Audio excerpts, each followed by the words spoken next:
Hello. It's another weekend. It's the day after Thanksgiving. It's Friday, which means he has gone to work. Um, I feel like I had some stuff that I wanted to get off my chest, but my short-term memory is pretty fried.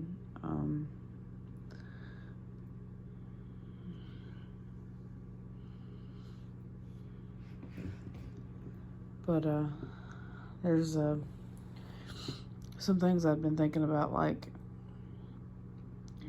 red flags that I probably should have noticed when we first started dating, or before we started dating, things that I should have noticed. And I watched a video yesterday. This was supposed to be like a motivational video, and it's talking about taking accountability for where you're at in your current situation, and that you've got to take accountability for the fact that you are where you are, that it's your fault pretty much, and that you gotta take accountability for it, and saying that you gotta ask yourself, why are you where you're at, and that it, most time we do things knowing, we either do things knowing that they're bad for us, or we do things unknowingly, which makes us ignorant. But if we do things that because we know that they're bad for us, and that makes us stupid. And it really took me back to where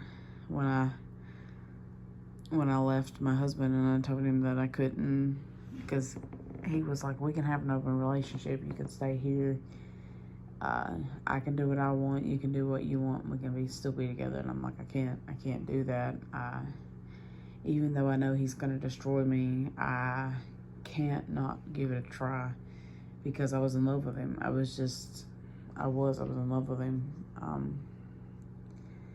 And I knew, but I chose to anyway. So I guess I think there's a big reason why I've put up with the shit that I've put up with, because I knew that he was going to hurt me. I knew that he was going to chew me up and spit me out.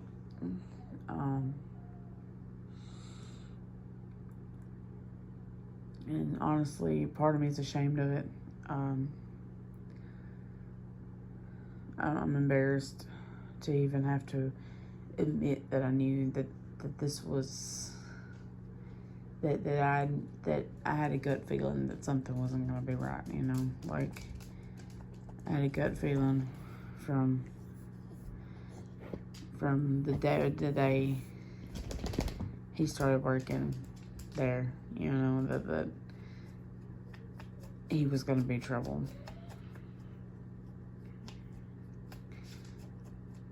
And even from the day that he was there returning his drug test form, showing that he went and took his drug test, I knew then that he was going to be trouble. And that's like, you just ever have a gut feeling? I knew that he was going to be trouble, and I chose to anyway. Because I couldn't go through life and not try, because I was tired of not trying. I was tired of living in this just meaningless life. You know what I mean? That's what I felt like. I just had this. I mean, me and my husband had been together since I was 14 and he was 16. I mean, we were living with my mom. I wanted more. That's what I got. I got more problems. But and I still want more. I still want more to this life before it's too late. I mean, But things I should have noticed, before we ever started dating, he would always make derogatory remarks toward women. And I always thought it was just him trying to be, I'm a man, I'm a provider, I should be the provider, I'm strong. And I tried to play it off as that. Sorry about my fingernail. But I tried to play it off as that. And I tried to think that he was just saying that he was just, it was his way of trying to keep women from lifting heavy things, or, you know what I mean? But, like, it used to bother me so much. Like, he would say that women couldn't do this and women can't do that and women can't do this. And yes, there are some physical limits, but fuck you. You know what I mean? Fuck you. And I wish it had pissed me off enough then. I wish that shit had pissed me off enough then. Other things, like, before we started dating, well, I mean, it was very extremely short days. It was 4 days between a hug and us moving in together, because I wasn't gonna cheat on my husband. I wasn't gonna do it, and I sure as hell wasn't gonna have an open relationship, because I'm not, like, I can't, no.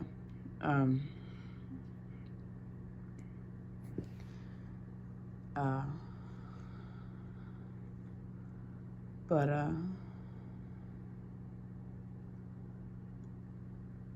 right after we started dating, one thing that I should have realized is that I would be sad because I wasn't seeing my family, because I was embarrassed and ashamed, and I would get depressed and I would cry, and he would get real mad, and I would have to explain to him that I miss my family. You know, I like I said, I was real close to my niece. At the time was 4. I was extremely close to my niece, and I couldn't see her.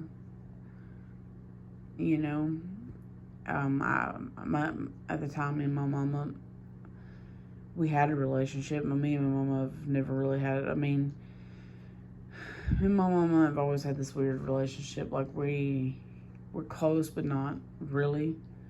Like, I guess I just faked it because I kind of felt like I didn't have a choice, because with my mama, you know, nobody had a room. There was no room for anybody else to have feelings or anything. It was my mama's feelings and stuff were so big that there was no room for anybody else. So you just had to suck it up, and, you know, you just had to be there for her.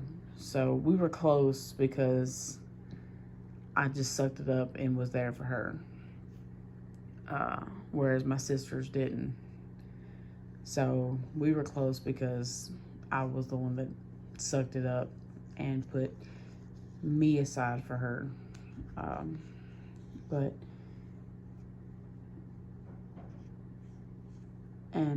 You know, I was sad because when I left, you know, I felt like I had to leave everything behind. I did. And I was sad. And he would get so mad and would be like, I don't understand why you're so upset, blah, blah, blah. You know what I mean? And I'm just like, because I miss my family. And he's like, if it was me and I left my family, I wouldn't give a fuck, because they don't give a fuck about me. And I'm like, I'm not you. I don't know what kind of problems you have with your family. At that time, I didn't really know. But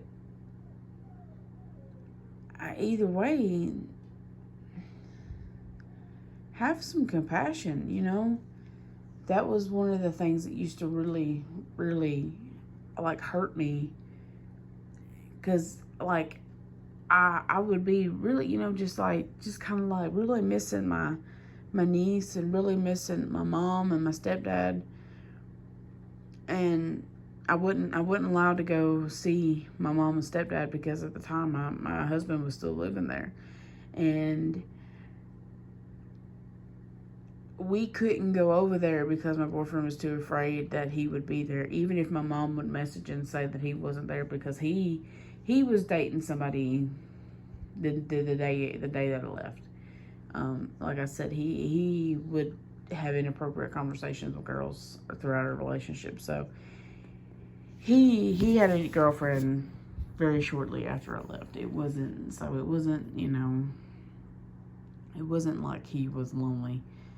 So within like 2 weeks, he was already staying. I mean, he would stay with my mom during the week because he worked here. And then he was going out of town to be with his girlfriend and lived in a whole nother county. But we still couldn't go over there. Like, he still wouldn't let me go over there because he was too afraid that he would be there. And that probably should have been a red flag.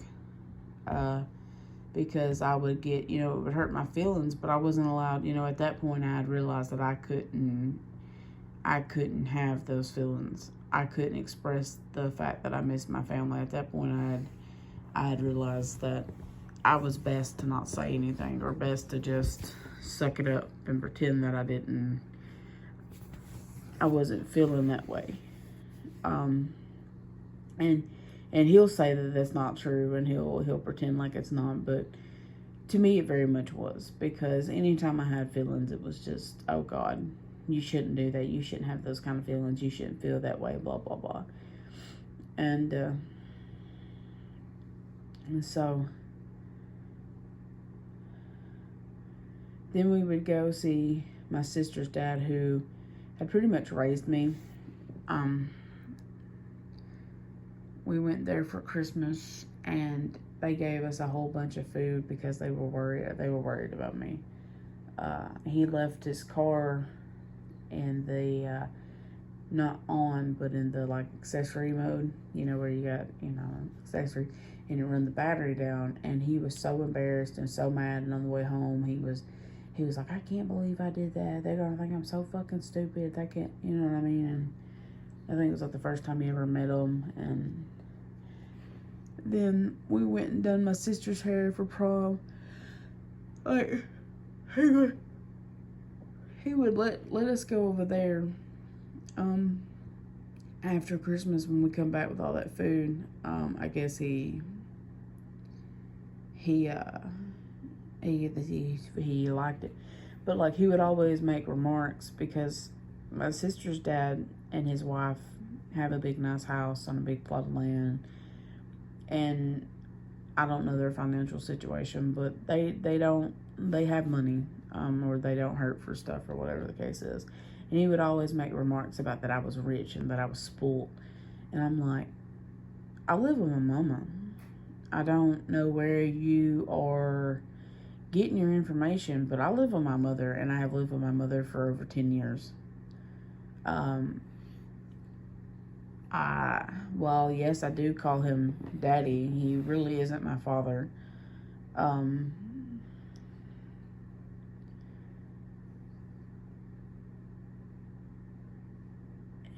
And at that time, we had just started talking again. Because we've had an on and off again relationship. It's been off because of my boyfriend, but we've had an on and off relationship mainly because of my mama. Because, like I said, I thought my mama needed me. So when my ex-stepdad left, my mama, I thought I moved in, and I thought I could help her, and all she did was treat me like shit. And used to tell me I was the reason why she would never be happy. And anyway, but so